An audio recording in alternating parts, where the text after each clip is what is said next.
Okay, next slide, RAD voucher. Site-based waiting lists under PBRA. Is this applicable to PHAs? Yeah. If you go to PBRA under RAD, you're worried about it because you got to start thinking about it differently. Even if I have scattered sites, I put them under one project.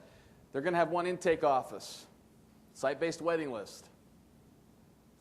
It's just the way this is happening. The only reason we really, when we went to asset management, the only reason we didn't jump over to site-based waiting list immediately is because you really wanted one common intake place to really manage, and because you got public housing here and there, and you're going to put them in certain units.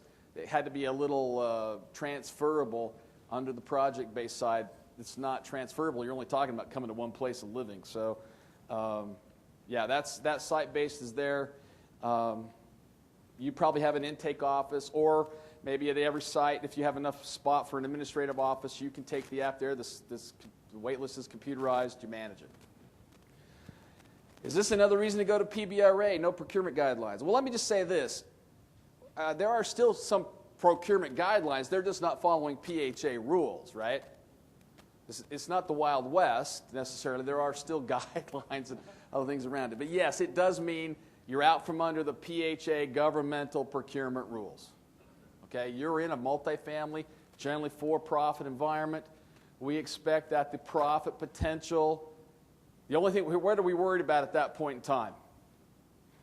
We're worried about one thing and one thing only, related party transactions with the management company, sucking more cash out of the project than should have been allowed under the management agreement by using related party vendors who charge more, and it's the same process you had with the COCC.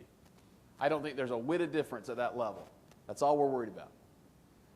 HUD, in its management of those entities, manages one thing. 90% of the review is one thing, equity skimming.